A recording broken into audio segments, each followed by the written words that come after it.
Good evening, ladies and gentlemen. Once again, live from the North Jersey studios. It is episode 43 of the Nico Chronicles. Take two. Bet you guys didn't know that on Facebook Live, did you? Take two. We've been rolling for a couple minutes. We're having some issues with the Facebook Live. But thank you guys for tuning in. As I mentioned, for those of you who obviously missed it via the stream, it is Thursday evening, April 27th, 2017, here in Northeast, in the North Jersey studios. As always, I'm your host, the one, the only, Nico Saracino. Thank you guys for tuning into the show, of course. I am your host, episode 43. It's good to be back.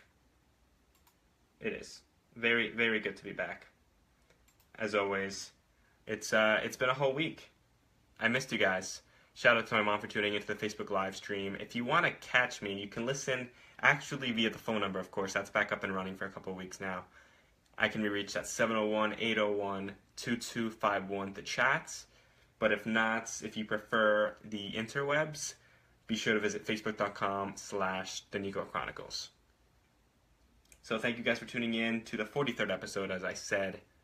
You may notice that I am also growing the beard. I've been growing it out for a few weeks now. I'm actually pretty proud of it. So if you guys happen to notice that, please offer your feedback, although I would prefer positive feedback. We know, but just saying. But we have a lot planned for tonight, guys.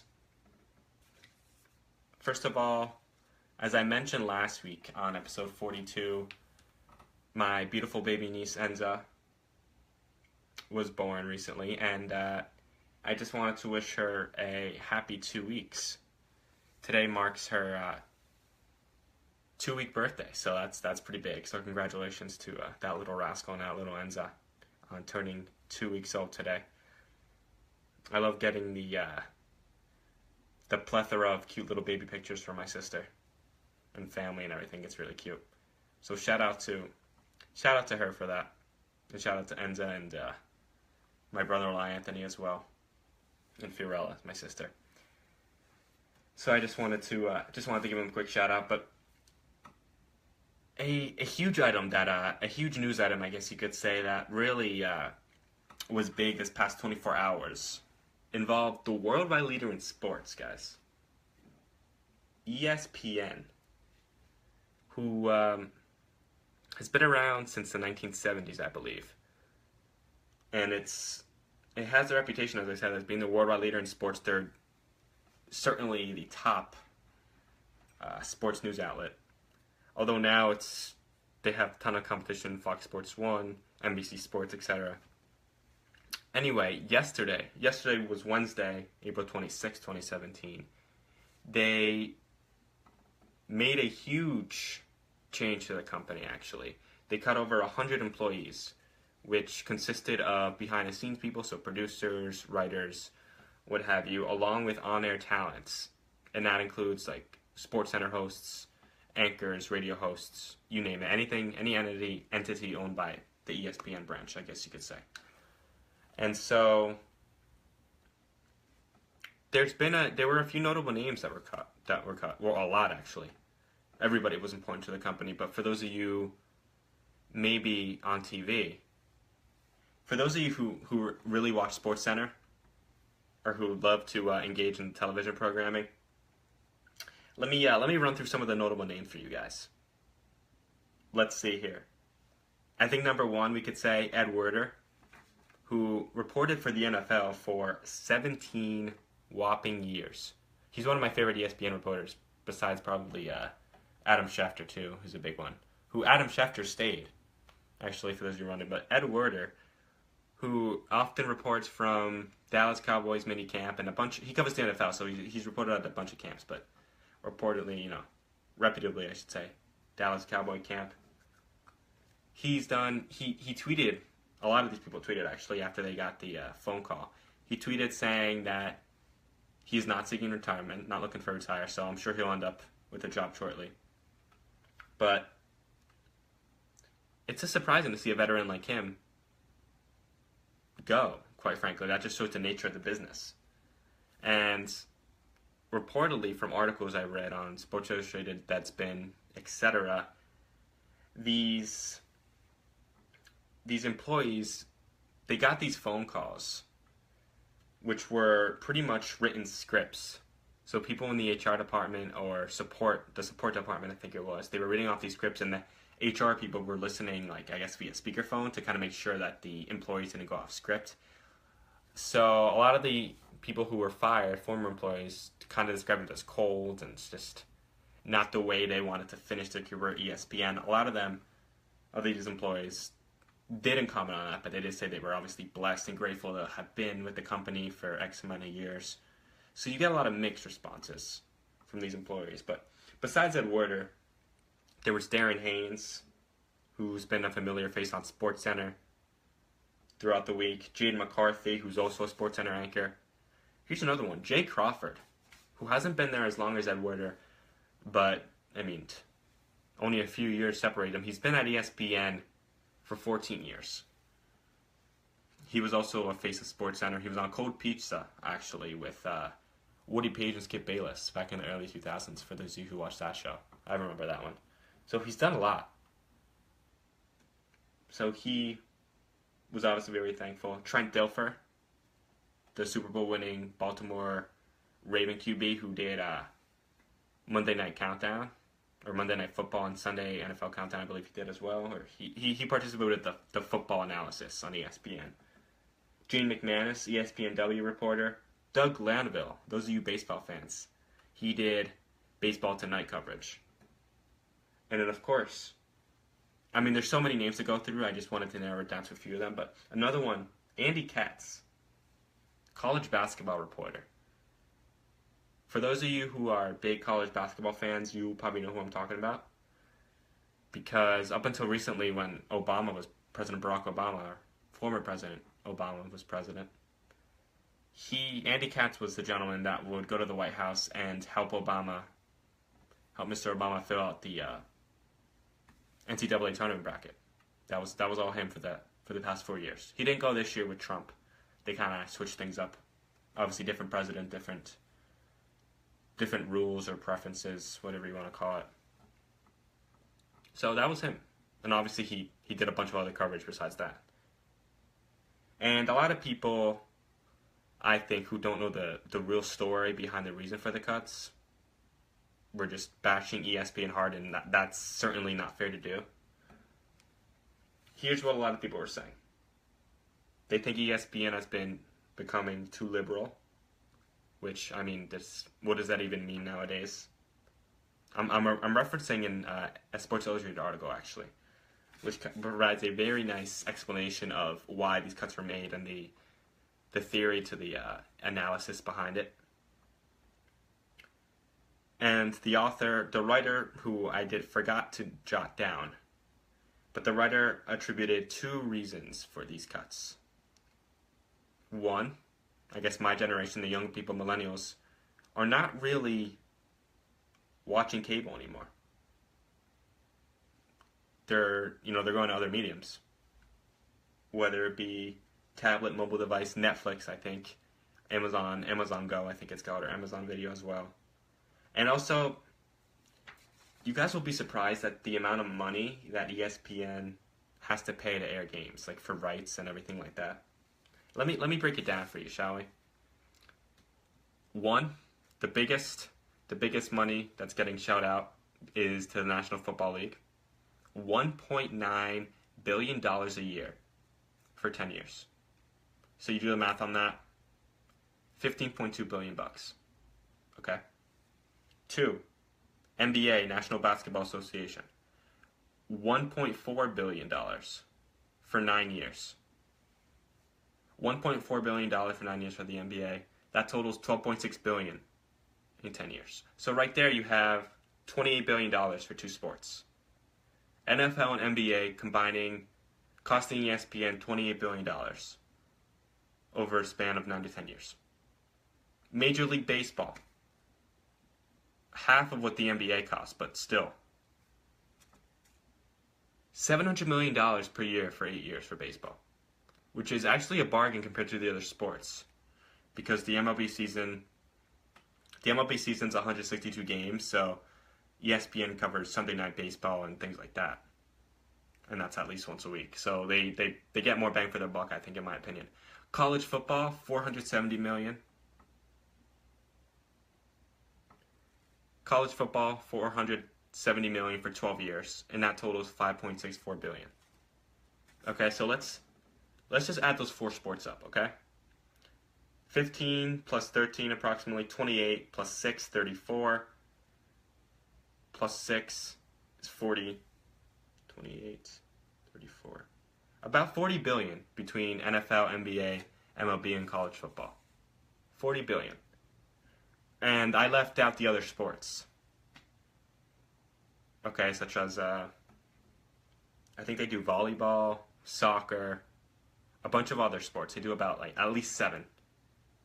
And they do the CrossFit games, too. I don't know how much that costs for those into CrossFit. Shout out to my sister, also. I am reading your post, Gab. Thanks to everyone for tuning in via Facebook Live. But yeah, that's $40 billion for 4 sports. You guys can kind of envision the remaining 1.5 million sports that are being aired by ESPN. Like, I mean, by that logic, they needed to cut back. You know, as real as that sounds, I obviously feel bad for those people being laid off. I don't know the exact number. I know it was over 100.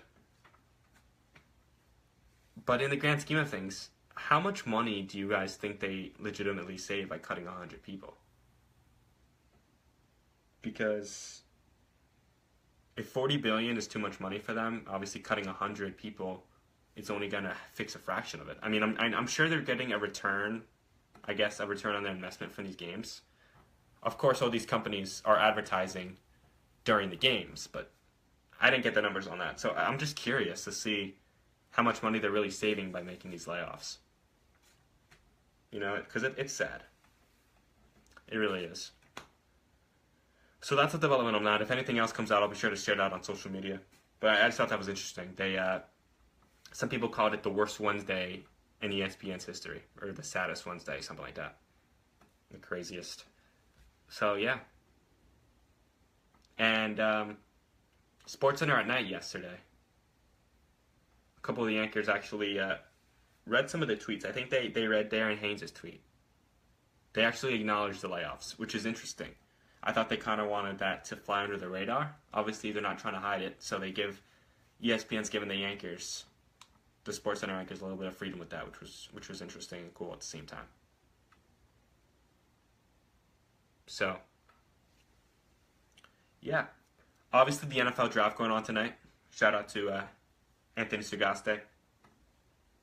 I myself do not have it on. It started about an hour ago.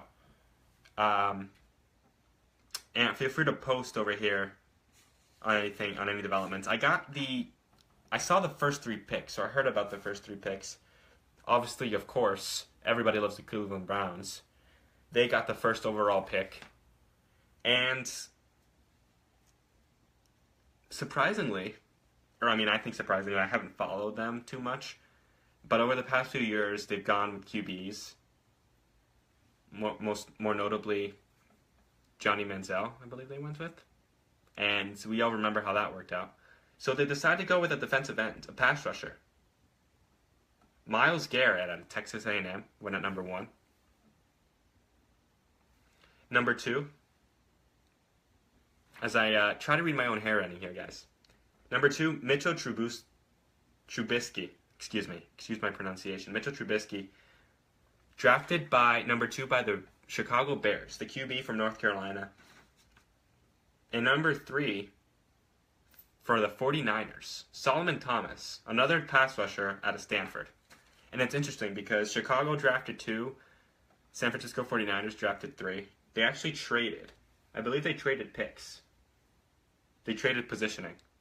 And I'm not sure who else the 49ers gave up, but they gave up a handful of draft picks to pick up Trubisky.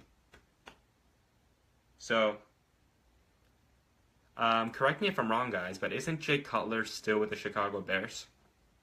Last time I checked, he was.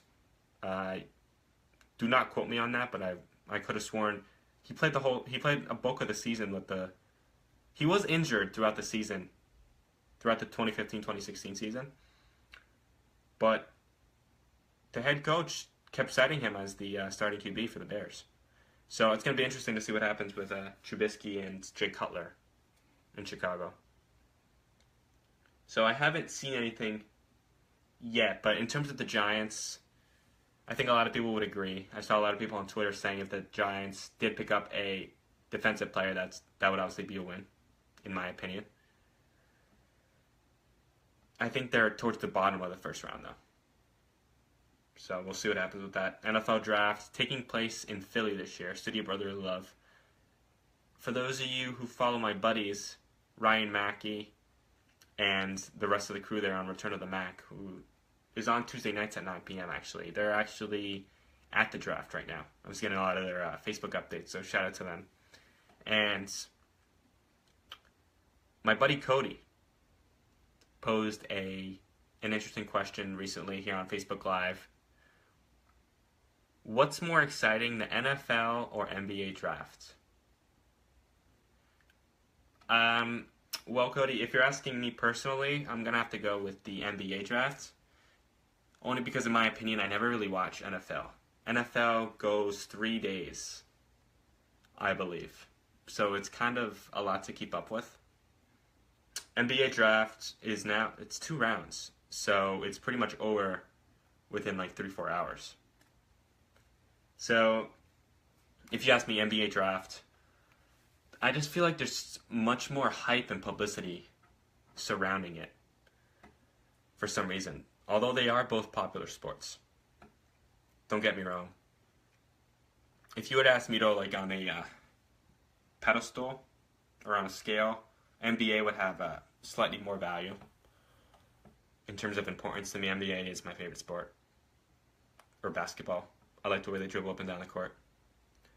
Shout out to Bow Wow. Shout out to Little Bow Wow for that one. Shout out to Like Mike. But yeah, I like the NBA draft.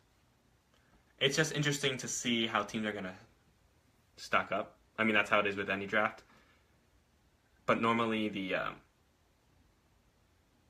team that does win the championship, the title gets the 30th pick. Or the last pick in the round.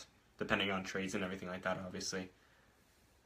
But you kind of learn that it's more about scouting, not about seeding, or not about the ranking in the draft. Because a lot of times lottery picks end up being busts. We've seen that in the past. And teams such as, I think the San Antonio Spurs are a prime example. The Spurs do really well scouting, especially overseas. And their draft stock is never very high, yet the people they produce are amazing. And it's like young hidden talent. Some of them are even experienced because they've played in Europe for a couple of years at least. So NBA draft seems to be more entertaining. But honestly, if I didn't watch either the NBA or NFL draft, I wouldn't feel guilty for it. I could probably just watch the highlights, to be honest with you. Same with the Summer League. Summer League is interesting if you want to see some players in college, but just the intensity isn't there. I mean, the guys are trying to prove themselves, but it's a lot of new faces and it's a little bit overwhelming sometimes. So that's what happens with that. A little NFL draft update while we're on the subject.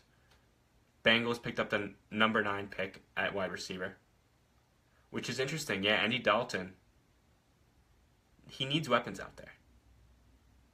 Yeah, Mohamed Sanu, who had a big game, if you remember, against the Patriots in the Super Bowl. Mohamed Sanu, a veteran receiver. They did pick up a receiver in the draft, which is good. Andy Dalton needs a little help with AJ Green, I think. Because that guy is such a dynamic player, but if he doesn't have a second option, if Dalton doesn't have a second option to help stretch the field, I mean, plain and simple, AJ Green's going to get doubled all day. So, we'll see what happens.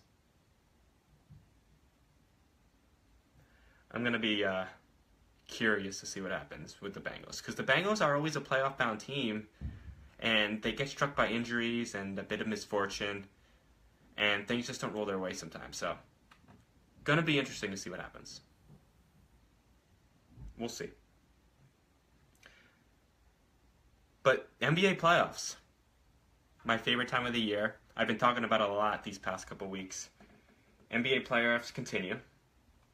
Of course, they continue all the way through June till the NBA season officially over at the finals. But NBA playoffs, a lot going on. Today's a slow night because a lot of the rounds are winding down. So tonight, Raptors currently facing the Bucks. Actually, Toronto currently leads the series over Milwaukee 3-2. I just want to point your attention. I just want to point your attention to Raptors on TNT. They currently lead the Bucks. The game's actually almost over. Just over 5 minutes to go. 78-71 over the Bucks. Okay? 78-71. DeMar DeRozan, 25 points. The Greek Freak from Milwaukee, 30 points, 9 rebounds. Filthy. Filthy for the Greek Freak. 78-72, as I said. Late in the fourth quarter. Spurs supposed to take on the Grizzlies tonight at around 9:30 p.m. You gotta assume the tip is shortly after that. 9:30 p.m. Eastern Time. Fox Sports Southwest. I think it's also going to be on TNT after the Raptors-Bucks game. So did you guys check out that Spurs-Grizzlies game on Saturday? That was a long time ago, but I was working at CBS. That overtime game, incredible. Marc Gasol with the buzzer beater. Kawhi Leonard for San Antonio, 47 points. A bunch of clutch shots, along with Mike Conley, too. That fourth quarter, the final 2 minutes, was incredible, that game. But anyway, that series is almost over. It's been a great one. I personally am rooting for Memphis in that one. You know, you got to root for the underdog. It's like March Madness. So, that's a great series there. Of course, some series have already ended. Cleveland Cavaliers just straight out swept the Pacers. 4-0. And I feel bad. I feel bad for the Pacers. 3 of those games were extremely close. Actually, all of them were extremely close. Paul George posted 25 plus in all of them, yet they still lost. And that, my friends, that's what happens when you have much of a supporting cast. Quite honestly, it's tough. So the Pacers are out. You look in the Western Conference, another team who went down fairly easily, but not without a fight.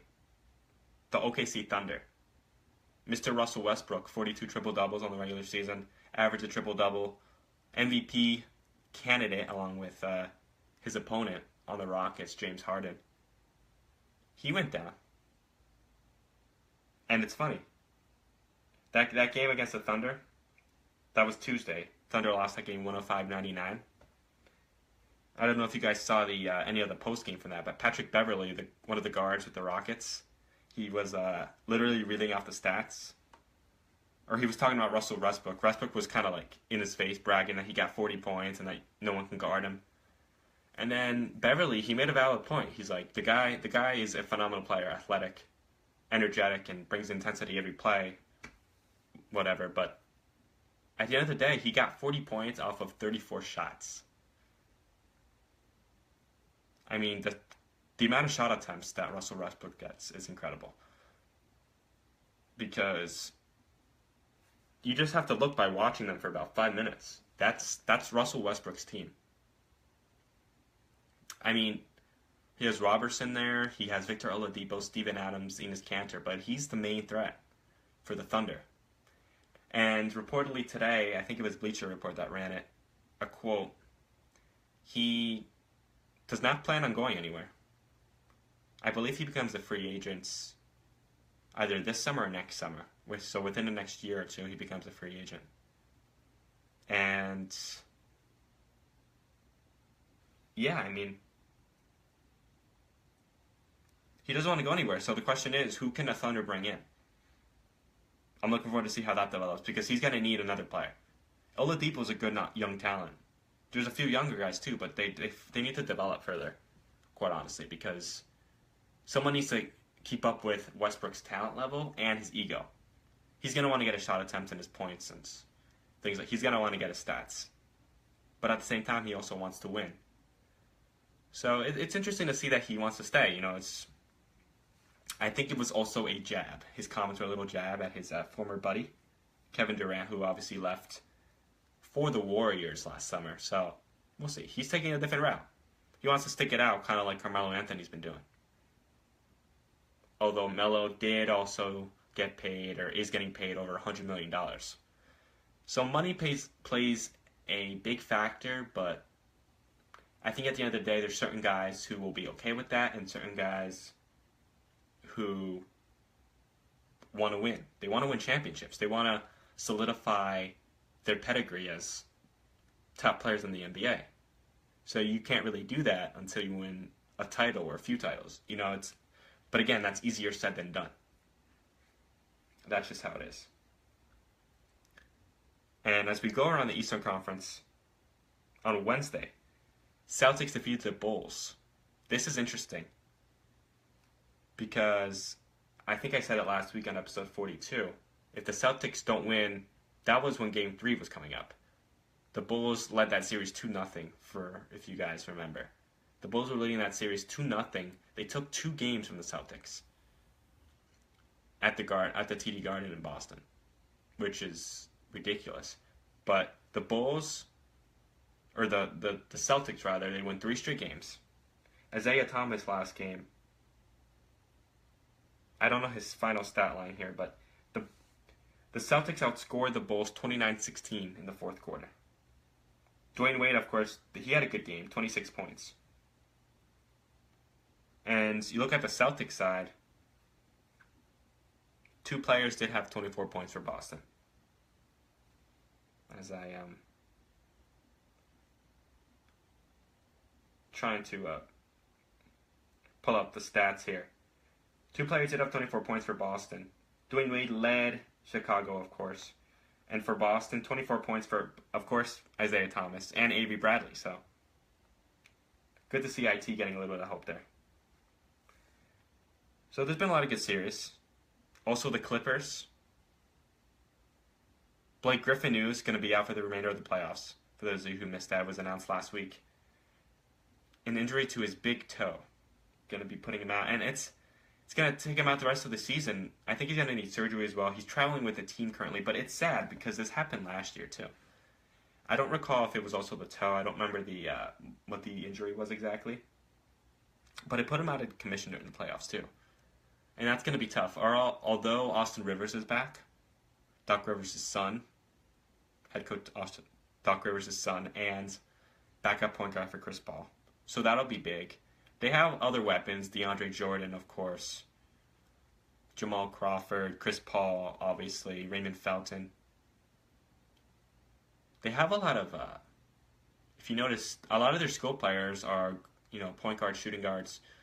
So they're lacking the size, They're lacking that extra athleticism at the big man position. DeAndre Jordan, of course. That's a given, but it's going to hurt them down low. And Griffin was also known to shoot the long twos and stretch the defense with the threes from time to time. He slowly started to add that to his repertoire.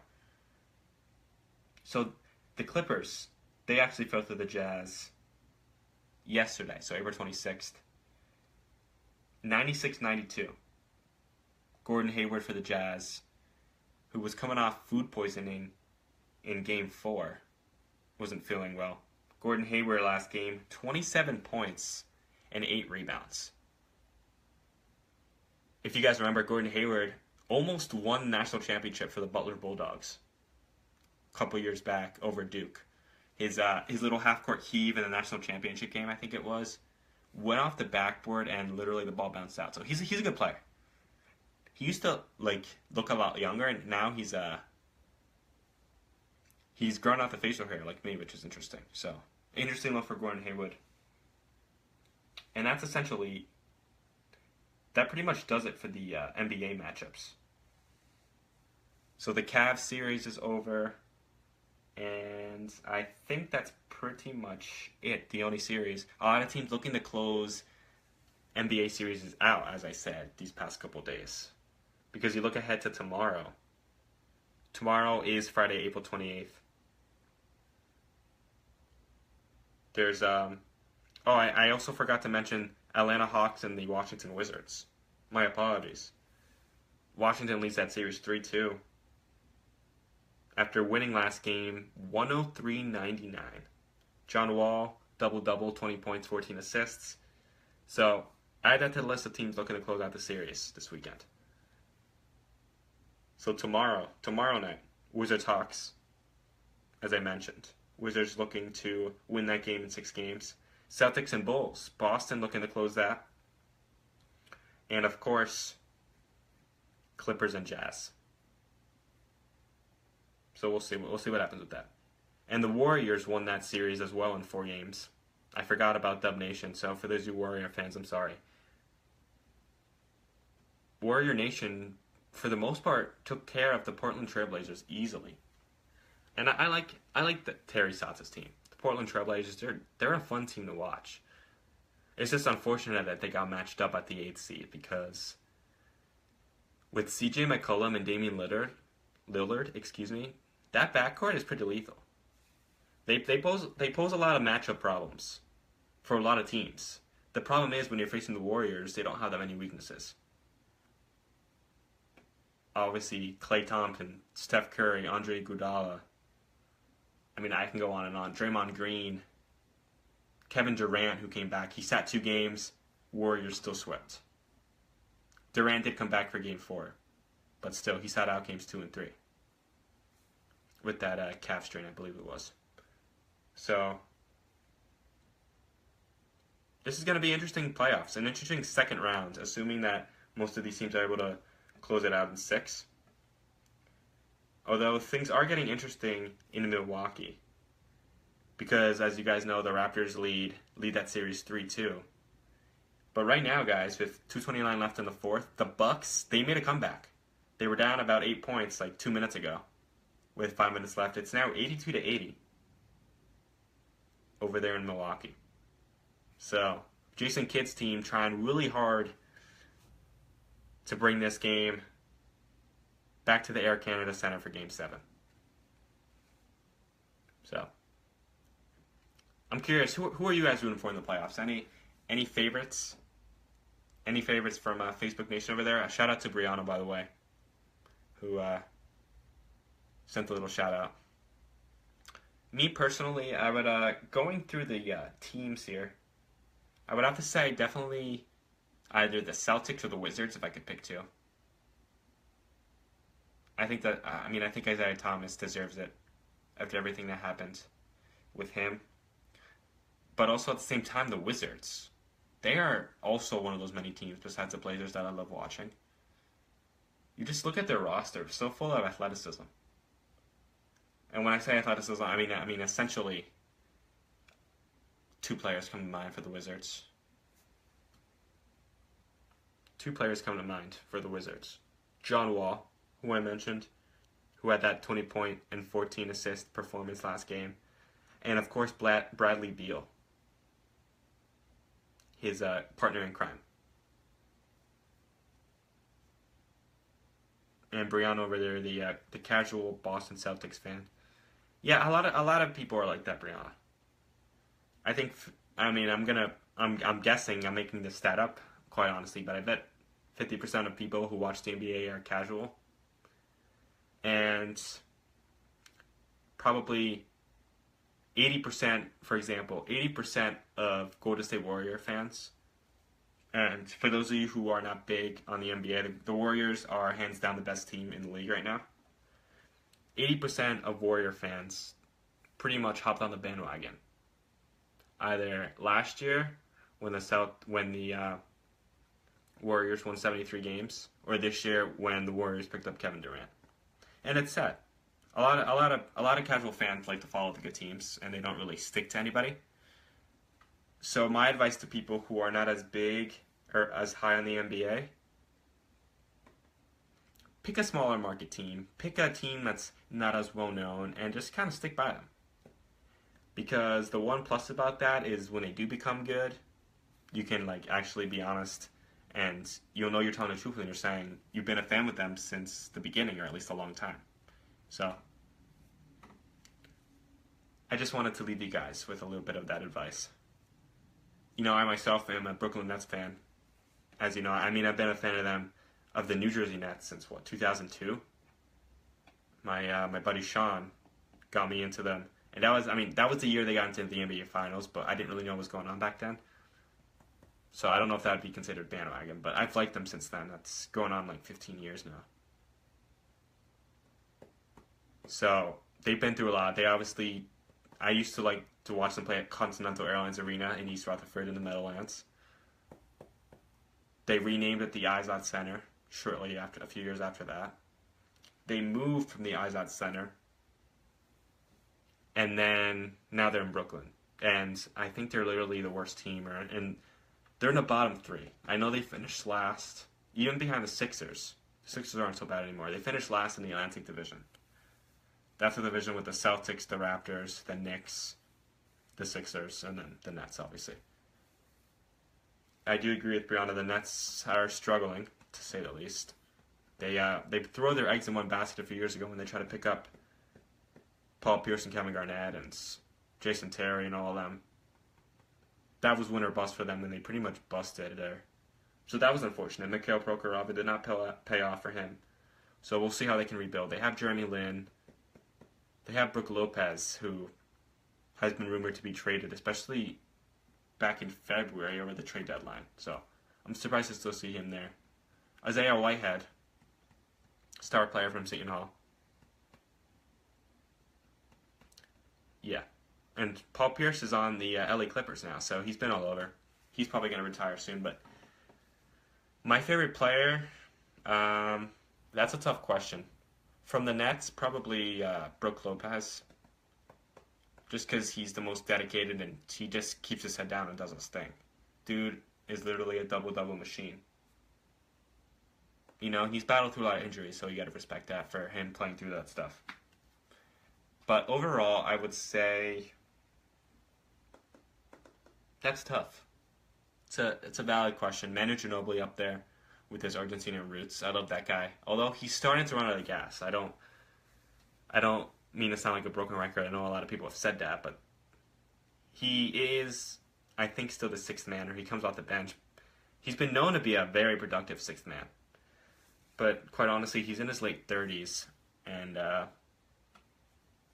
hate to say it, but he is slowly on the decline. Yeah. Ginobili is on the decline. Steph Curry is up there under my favorite. I love seeing three-pointers. I think a lot of the younger generation and people who are new to the NBA love to see three-point shots. So Steph Curry's up there. And so a lot of great players out there. I mean, it's hard. I was a Tim Duncan fan too. Steve Nash, I think he's in my top three. I own one of his jerseys. I have his poster across from me over there, actually. Old school one when he was on the Phoenix Suns. The long hair days. I just love the way that guy plays, and his stroke was just beautiful. His follow through and his ability to share the ball. He was an MVP. Great free throw shooter, great all around player. So a lot of good players in the NBA. I'm getting requests from Brianna too. I'm loving the comments. I actually thought about going into soccer. I didn't for some reason, just because I didn't know how much I could cram into the show, to be honest with you. But yes, I didn't watch the game live. I did see that. Shout out to Barcelona for it was El Clasico, wasn't it? 3-2 over their rival Real Madrid. Okay, I was talking. This is fine because I was talking about this with my sister the other day and my mom. What is up with Ronaldo's frosted tips? Cristiano Ronaldo, arguably one of the best players in the world, known for his hair. I don't know what the heck he did. The guy's got frosted tips. He's looking like Justin Timberlake when he was like in NSYNC in the 1990s. I personally, I am not a fan of it. Like, I had to give it a double take when I saw the highlights. I was legit thinking, is this guy for real? Did he seriously do that? You should have seen the face. Okay, for those of you who missed the game, Leo Messi on Barcelona, also from Argentina, shout out to him. Leo Messi in stoppage time, so the 92nd minute, which was the final minute of the game with the 2-minute stoppage time, scores a goal to win the game for Barcelona over Real Madrid, 3-2. And pretty cool celebration. He gets a yellow for the celebration, but he takes it off, shows off his number 10 Messi jersey to everybody. Like, in case they didn't know who he was, and it was just like, they say pictures are worth 1,000 words, but I think actions are also worth 1,000 words, so he did that. I thought that was classic. That was awesome. But then they show Ronaldo's reaction on the other end, and he's literally dropping every swear word in the book. And yeah, he was cursing. You saw head coach Zidane in the back, Zinedine Zidane. They were upset. I mean, of course, they lost a heartbreaking game. So that was tough. That was tough for Real Madrid fans. If you're a Barca fan or a Messi fan, good stuff. Good to see Messi being successful. And he did say he'd be coming back for the World Cup. A few months ago, he said he'd be joining the team. Although he is suspended for 5 games, which is tough.